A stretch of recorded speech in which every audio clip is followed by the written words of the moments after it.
this with me. This time it's speak up, look out. Last time it was look out, speak up.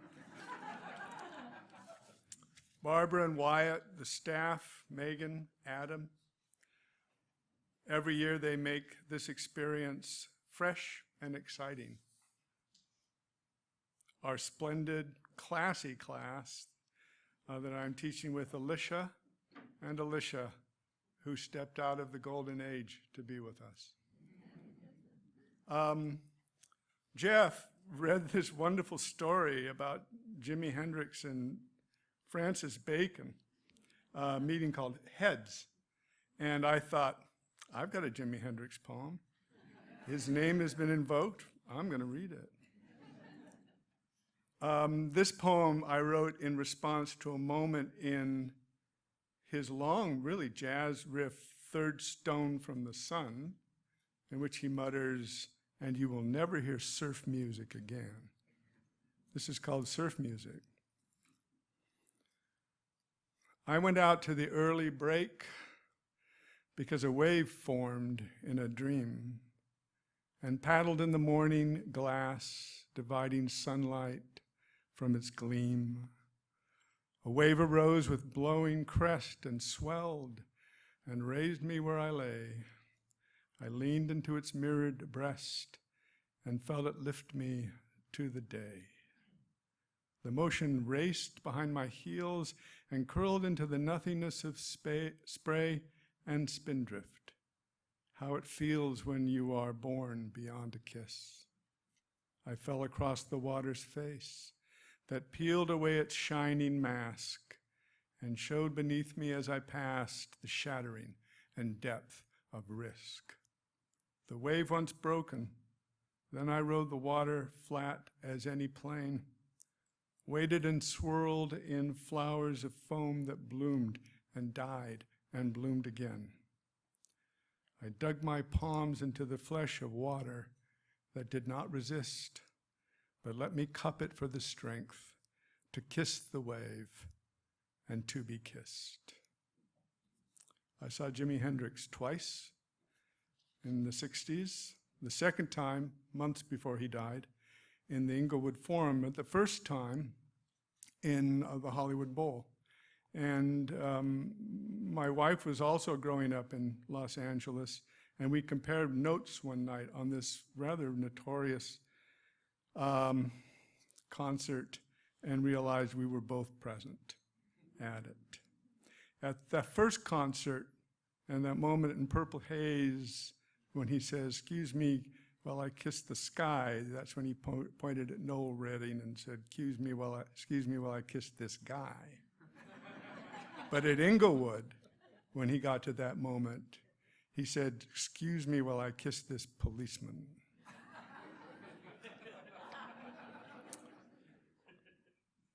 Astronomers have discovered something like 3,700 exoplanets. These are planets in solar systems beyond our solar system. And about 600 of them, maybe, are habitable or Earth-like.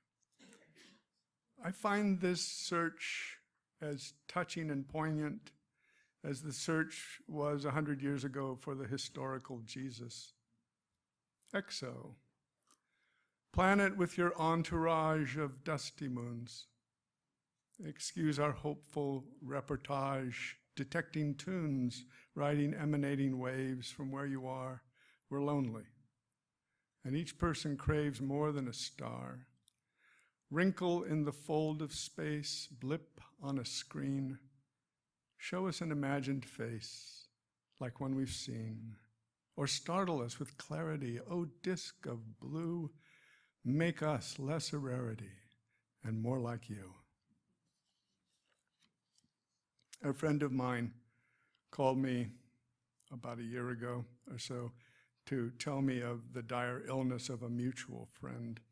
And we had such difficulty talking of this on the phone that instead we talked about food. And we talked about what we knew was our friend's favorite food. And we talked about eating and preparing octopus. So this is called Eating Octopus, speaking of a friend's illness. braised for tapas, one livid tentacle curved like a Nike swoosh over a bed of cubed potatoes. The chef said it was the most beautiful she'd seen. And there was the antipasto at Montine, the white polpo sprawled in squid ink. The sweating cameriere with creamy skin frowned as he laid the dish down.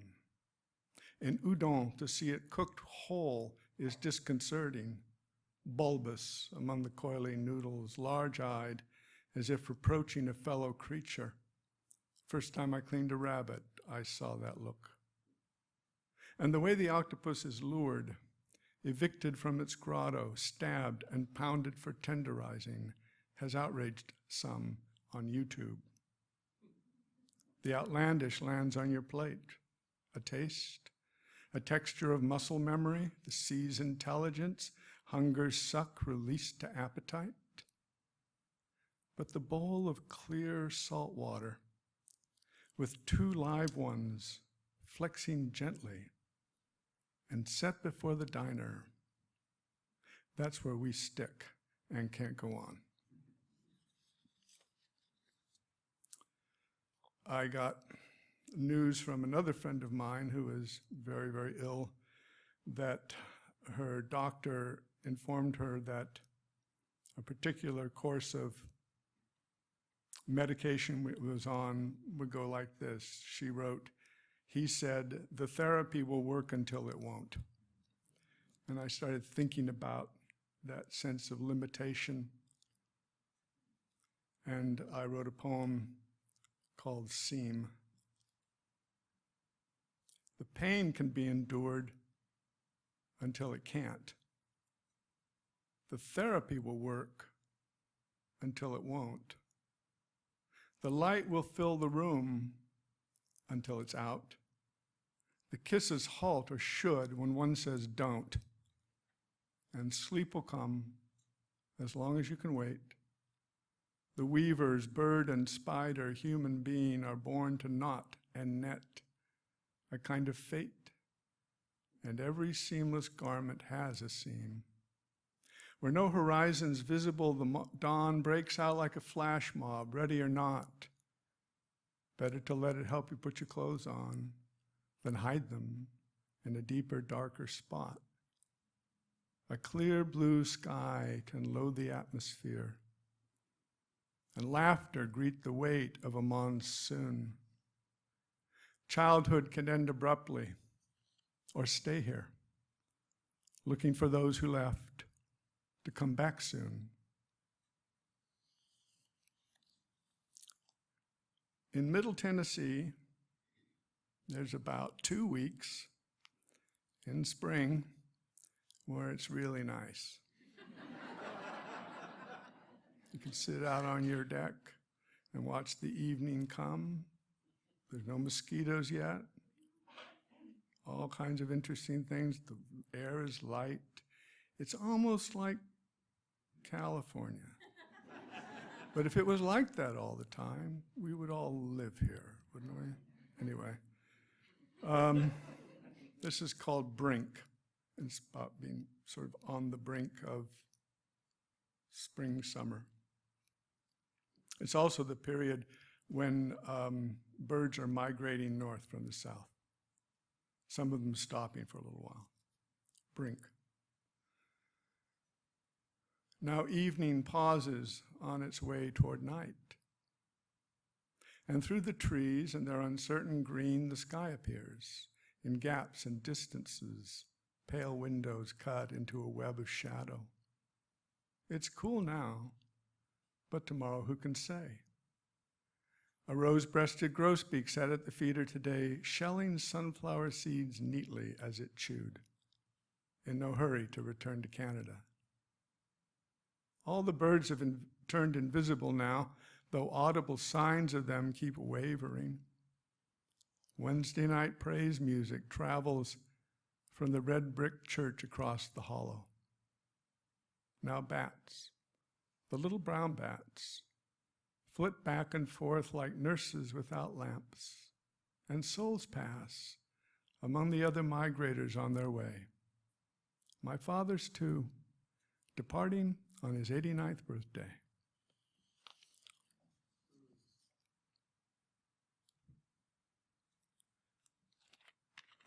After the election in November, I experienced, as I imagine many of us did, many of us who are old enough, a period that I could only compare to late November and early December in 1963, after the Kennedy assassination. This past Christmas, Amy and I found a place to live in Venice Beach for Christmas. One of our daughters lives in Los Angeles. We brought our other daughter out. We all had Christmas together. But there was a sense in which this Christmas was different from any other Christmas. I had started reading Marcus Aurelius, his meditations, as some, I'm not quite sure why, but I was reading him. You may know a little bit about him. He was the last of the Antonines, first century, second century, Common Era emperor and a Stoic philosopher. And somehow reading him helped me think about what had just happened to a point. So this is called, with Marcus Aurelius in Los Angeles, and it pretty much charts me trying to read and write in the place where I feel most at home. With Marcus Aurelius in Los Angeles. I have taken a seat in a garden of open sky, hedged with ficus and bougainvillea, the bristling red flowers of bottlebrush, and a couple of lemon and lime trees from one of many forgotten orchards. The December sunlight, mellow and gaudy, leaning west, is slanting in like truth, pushing the winter chill into the shadows. And the truth is, I am sitting nearly paralyzed in an aftermath of despair, having returned to the place I think of as home and expecting the end of the world, my life, our country's life, as I scratch words into the notebook on my lap, where I also balance the book you called To Myself.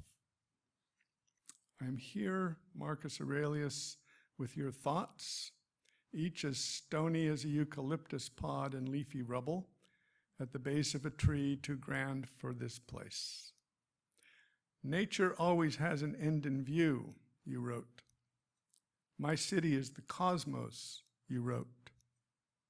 A mile or so away, a famous boardwalk skirts the gray Pacific, and ragged souls there find a way to eat by selling painted seashells and pebbles, and in the open-air markets, tourists probe racks of t-shirts and hats with palms and clouds. The homeless make their homes on the hard sand, and the languages of the empire ripple past. And even nearer, the same babble of humanity runs along an expensive shopper street where there is not a single necessary thing for sale.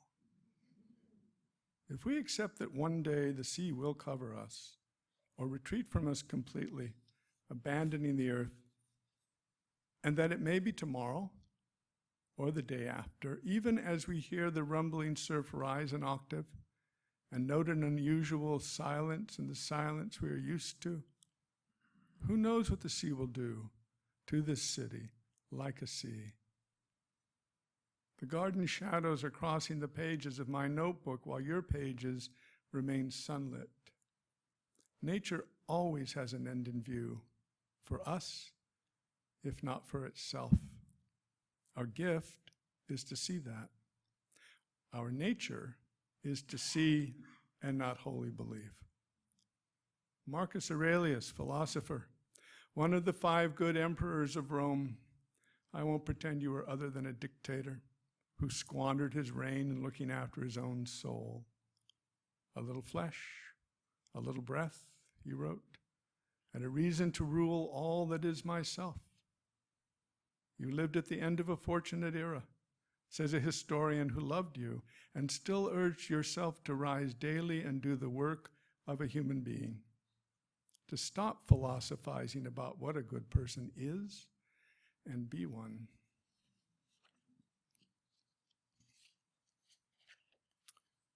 I'm going to turn now to my new book, cleverly camouflaged, as you can see, as a book about a headless heron.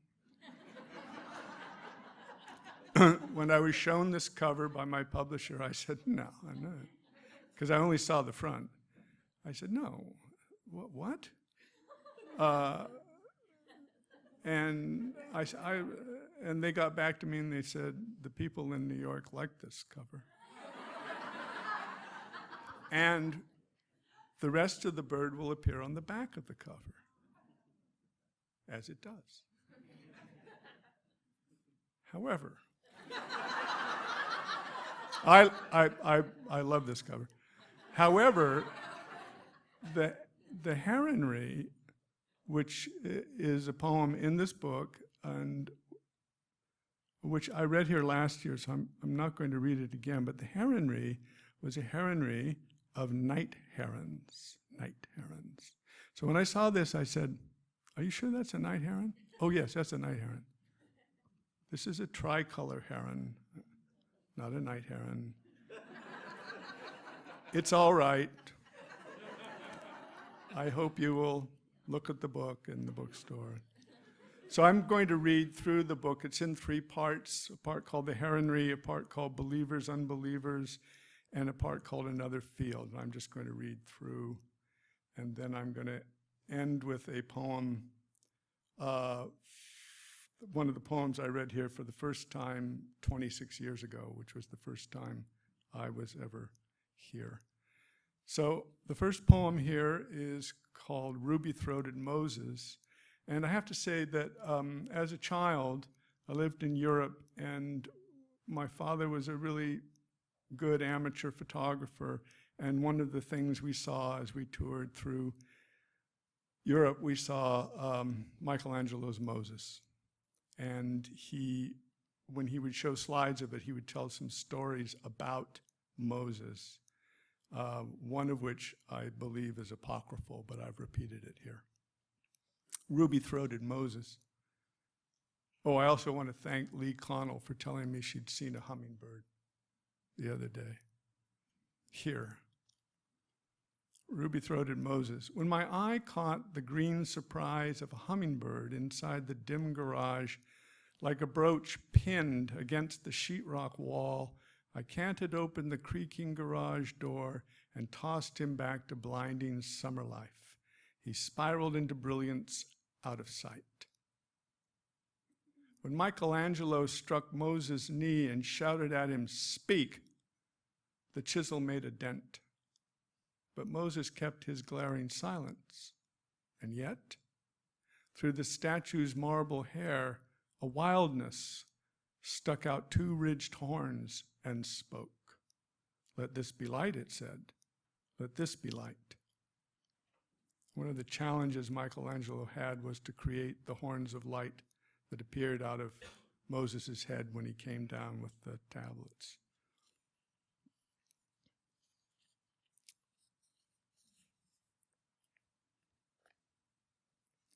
I have a friend who is a scientist, a biochemical scientist at the University of Washington, but we all went to college together. And when we were visiting her one year and noticed she had a beautiful azalea outside her door, and she said she had planted it there to remember a time when she was in college when she was studying field mice and doing catch and release. And she had this azalea from Northern California to remind her. This is called Catch and Release. By the scientist's front door, an azalea, memento of a term in college catching field mice under redwoods among azaleas, to study traits of families, their range among azaleas. Now she has one flowering yearly by her front door. Pressure of the lab, of funding overheads and uncommitted assistants, yet the azalea greets her every day, a memory tangled in it like cobweb mist of doing a simple task repeatedly under the redwoods with the have-a-heart traps, then in the clean-lit lab. Simplicity, youth, one or two obligations, their emblem the azalea, and the release, gray and silver quickness in the undergrowth, to hunting, breeding, hunger, the speed of life. I thought I would read the little poem I was talking about in my craft lecture, Yaseen, Beech Leaf. This is a poem based on, as I said, a little fossil leaf from the Eocene epoch that Amy gave me after a visit to Colorado one summer. This ghost, filled in with stone for flesh, with spine and delicate ribs legible, and a fragment of the fragile blade chipped off, this leaf, imprinted on a page of shale, all the more tender for its injury, for 40 million years has held its place. Startling in a way to see so far back, as if we'd found between leaves of a book a picture of ourselves from much younger days and remembered nearly everything about it except just why we'd put it there.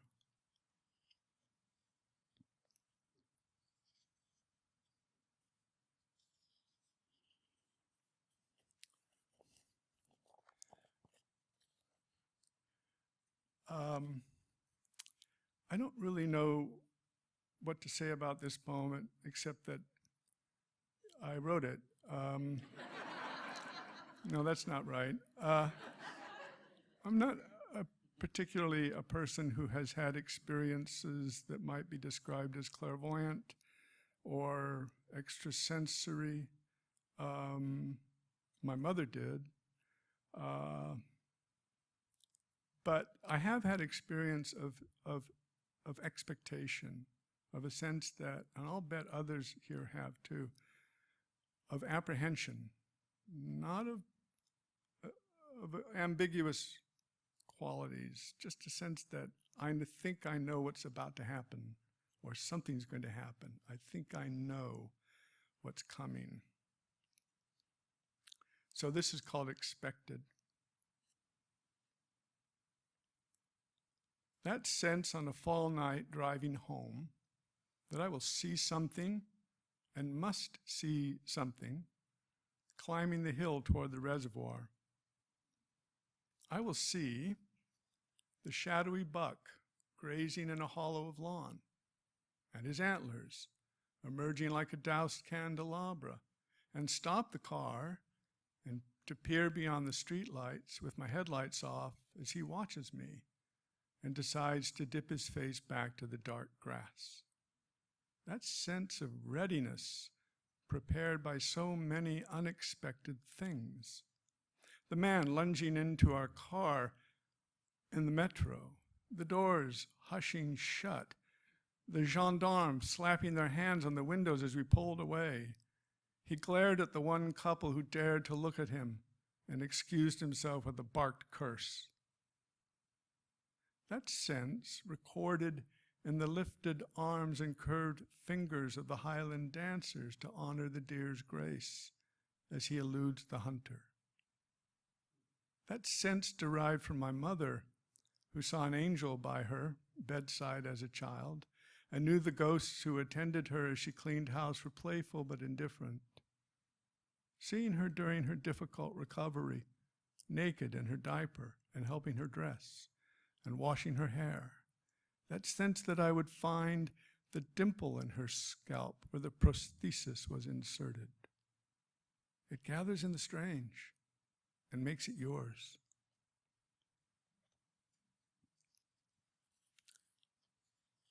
So I have a section of the book called Believers, Unbelievers, and this is mainly portraits of ordinary people, many of them described to me by my father from his congregation in Southern California.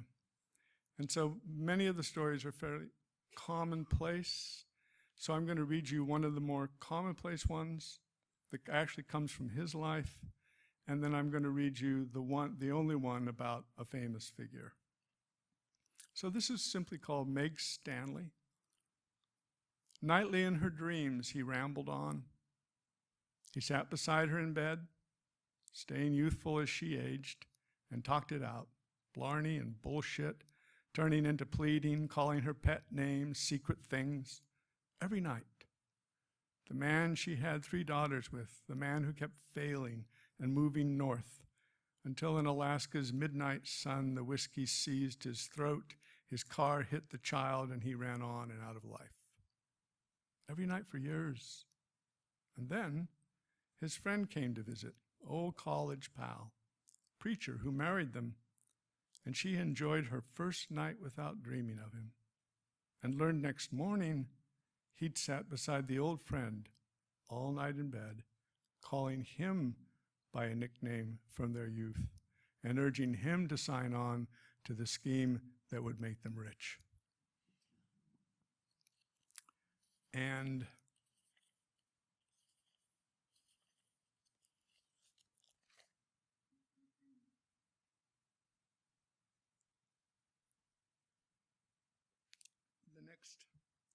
the next poem is about George W. Bush. It's called George W. Bush.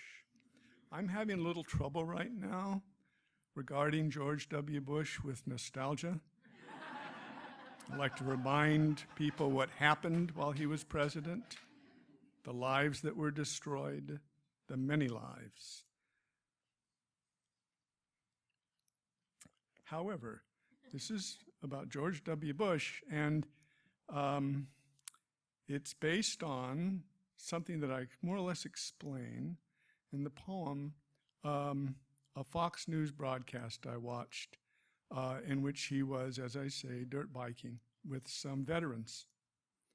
And I think that's all I need to tell you, because I retell it here. He said a remarkable thing, a startling thing, which the poem tries to think about. George W. Bush, because he felt that Jesus changed his heart, he listened to his heart and took its counsel. When asked if he felt any of that counsel had impacted the veterans he rode with on a bike trek through hills and riverbeds, some of the men without their limbs but able to keep up, despite the chafing ghost pain, he said how honored he felt to be with them. But no, he said, still listening to his heart, the heart that Jesus changed, I bear no guilt. How much is anyone whose heart speaks for him responsible for what his heart has told him? The occupation of the heart is pumping blood. But for some, it is to offer counsel, especially if it has been so changed, all that it says must finally be trusted. Nested within the lungs, sprouting its branches, the heart is not an organ of cognition. But some would argue that its power is greater than the mind's, even once the heart is changed. And so a change of heart, he believed, saved him. I hope we understand belief like that, for there are many we would grant that mystery. The challenge is to grant the same to him. Perhaps we can remember one of the columnists who often wrote as his apologist, arguing that a convicted murderer must still be executed for her crime, even though she had found the Lord in prison. Forgiveness was between her and the Lord. If we're outraged at him or at each other, who will come between us and our outrage?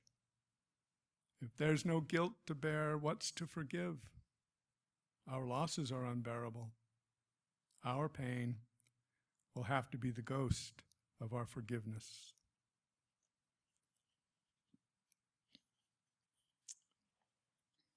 I'm going to read a little sequence of poems about Jesus. But first I'm going to read my one and only epigram, because Danny and Forrester asked me what it was to read it or what it was about. Well, about 15 years ago, I had a chairman who really wanted to see what he could do to completely. He seemed to hate me just for being what I was, and my colleagues. And I complained a lot to friends. I said, this guy is out to get me. And my friend said, it's terrible. It's terrible. This is called Friends and Wolves. The wolves are at us, and our friends look on, calling out every name in the book of wolves, all of it, sadly, shouted in human tongues, none of it comprehensible to wolves. So I'm going to read two little ekphrastic poems and then a longer poem. This is a poem based on a painting by, I suppose he's kind of a French symbolist painter, Luc Olivier Merson. It's the rest on the flight into Egypt. And what's remarkable about this painting is that the Holy Family is resting on the Sphinx. How can they sleep? Joseph awkwardly pillows his head on a ledge in the sand, and Mary, between the Sphinx's stone paws, leans back with the child aglow in her lap. Yet they are sleeping. The smoke of their fire pays out a vanishing thread to heaven. Their donkey grazes on bones of grasses. His saddle is shelter for darkened sand. There are no stars. Perhaps they have fallen, increasing the grains of drifted sand. But no, it is dawn. The statue has seen it, and so has the child high in the east. The donkey goes on breaking its fast. The exhausted parents continue to sleep, and two pairs of eyes, a child's and a monster's, keep their watch on a world of sand. Amy, about a few years ago, came back from singing in Europe, and in Bulgaria, she found me an icon of the Last Supper, very tiny icon, but it was just remarkable. I hope you will see for what was there. This is called Bulgarian Icon of the Last Supper. If they saw around his head and theirs the halos, all would be known, and Judas without a halo would not fool anyone. Well, this is true of all such paintings.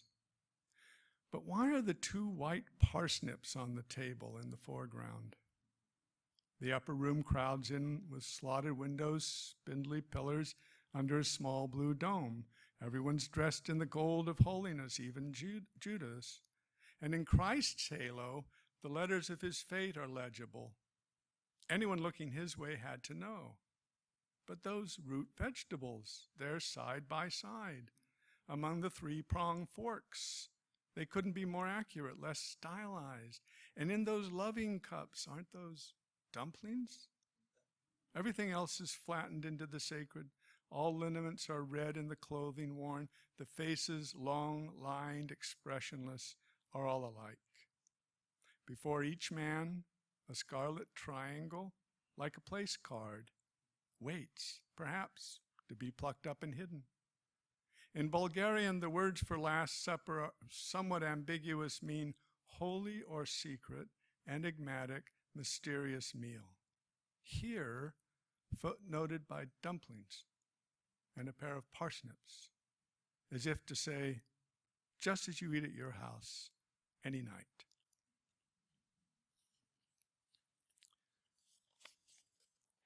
You know that there are only a few moments that the four Gospels all share. There's the first three, the Synoptic Gospels, who pretty much retell the same stories. John is always different. But John shares the moment with the others when Jesus has his interview with Pilate. My favorite moment is the interview in John. Jesus in John has already said at one point, I am the truth. I am the way, the truth, and the life. When he has his interview with Pilate, Pilate asks him, who are you? What do you do? And Jesus says, I come to bear witness to the truth. And Pilate responds, what is truth? Now, I've always thought that this moment was a confrontation between reason and revelation. But now I realize it has to do with the meaning of a word, which is truth. So this is in a few parts, in different forms. I'll pause between them, but I think you'll be able to tell the difference. It's called the teachable moment. Pilate questioned Jesus. Jesus questioned back. Pilate questioned him again, the cool Socratic tack. Their repartee was candid, appointed give and take. It was not clear if its last word was freely willed or fated. When Jesus chose to answer and give the reason why, Pilate asked him, what is truth? Enough about the distant posting among barbarians, enough about having to arbitrate their quarrels, enough about their religions, about any religion, enough about whatever was going on at home with the family. When it came time for the intellectual push and pull, he had everything covered. Riposte and response, the tools of dialectic, a question for a question. He had no more to say. He said no more to this princeling of an obscure cause, but turned to the crowd and asked them what they wanted. Did he win the debate? Do as fated? Make a cosmic mistake? Inside me, I believe there is a Pilate questioning Jesus, and a Jesus answering, or no Pilate, or no Jesus. These two people, powers of their time, faced off like a major city and an earthquake. The city has endured so many earthquakes. The earthquake's always virgin with the city. One says it's coming, one must rather doubt it. And the city shakes down on its tens of thousands. But here's the thing. The city is rebuilt with the same name, perhaps with earthquake codes. The earthquake will not come again for centuries, and the city stands again where it has stood. No wonder the city doubts its own destruction. How can you live except to doubt your death? To feel your whole body is the truth.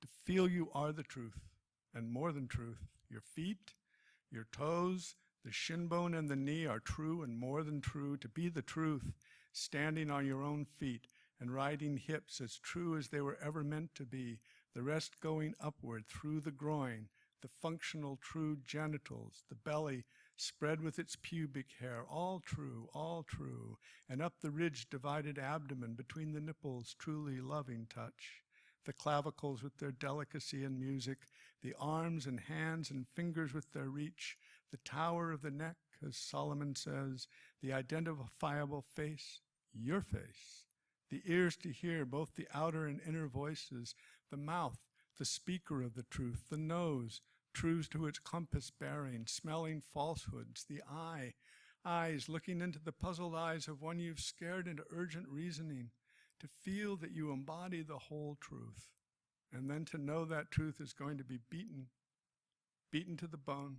skeletonized, and hang like a limp rag, as dead as rope, to be this truth, completely, unadorned, real as the hand before another's face, and have that other still say, what is truth?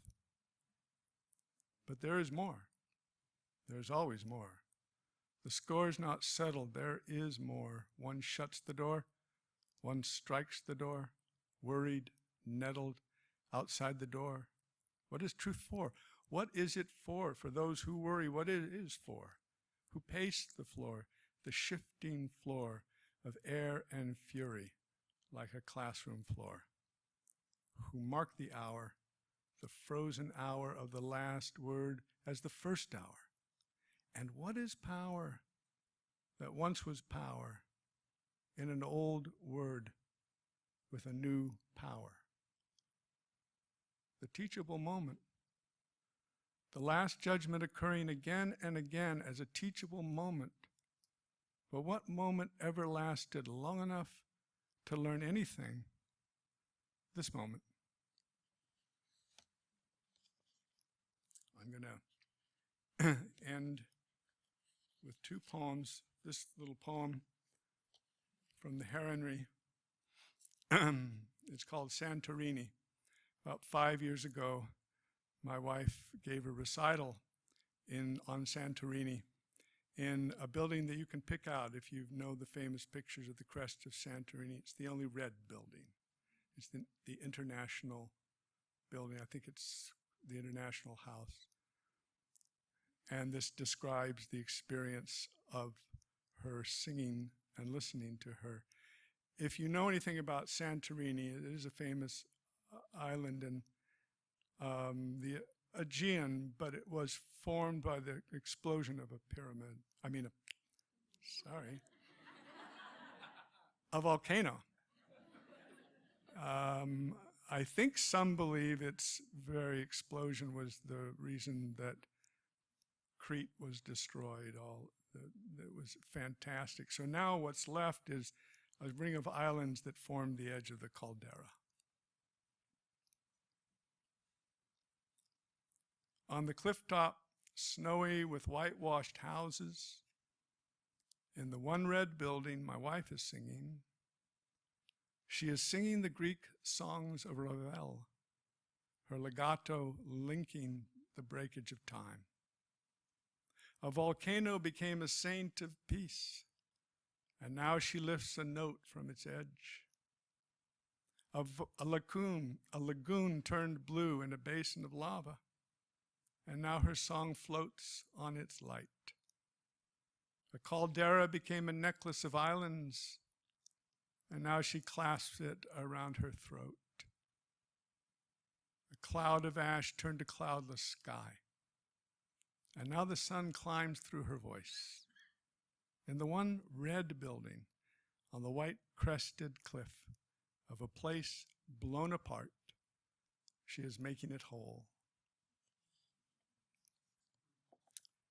So I'm going to end with a poem that I read for the first time here in 1991. And it is a surfing poem.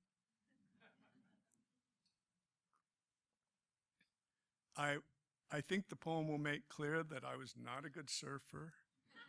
I was terrible, actually, and frightened usually. But I could swim in the ocean, and it was an important aspect of my life growing up in the South Bay, where my father had a church.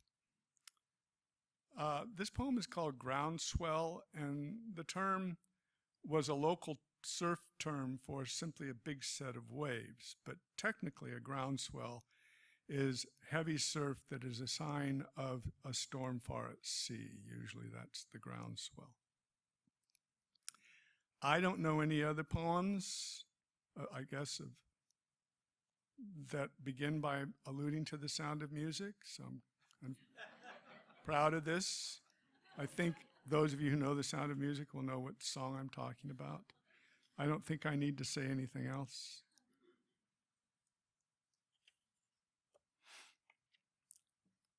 There's nothing real, but when I was 15, going on 16, like a corny song, I see myself so clearly then and painfully, knees bleeding through my usher's uniform behind the candy counter in the theater after a morning surfing, paddling frantically to top the brisk outsiders coming to wreck me, trundle me clumsily along the beach floor's gravel and sand, my knees aching with salt. Is that all that I have to write about? You write about the life that's vividest, and if that is your own, that is your subject. And if the years before and after 16 are colorless as salt and taste like sand, return to those remembered chilly mornings, the light spreading like a great skin on the water, and the blue water scalloped with wind ridges, and what was it exactly? That slow waiting when, to invigorate yourself, you peed inside your bathing suit. and felt the warmth crawl all around your hips and thighs, and the first set rolled in, and the water level rose in expectancy, and the sun struck the water surface like a brassy palm, flat and gong-like, and the wave face formed. Yes, but that was a summer, so removed in time, so specially peculiar to my life. Why would I want to write about it again? There was a day or two when, paddling out, an older boy who had just graduated and grown a great blonde mustache like a walrus skimmed past me like a smooth machine on the water and said my name. I was so much younger to be identified by one like him. The easy deference of a kind of God who also went to church where I did made me reconsider my worth. I had been noticed. He soon was a small figure crossing waves, the shawling crest surrounding him with spray whiter than gull feathers. He had said my name without scorn, just with a bit of surprise, to notice me among those trying the big waves of the morning break. His name is carved now on the black wall in Washington, the frozen wave. The grievers crossed to find a name or names. I knew him as I say I knew him then, which wasn't very well. My father preached his funeral.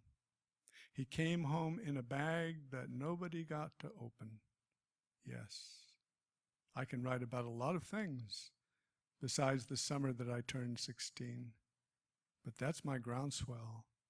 I'm a start where things began to happen, and I knew it. Thank you.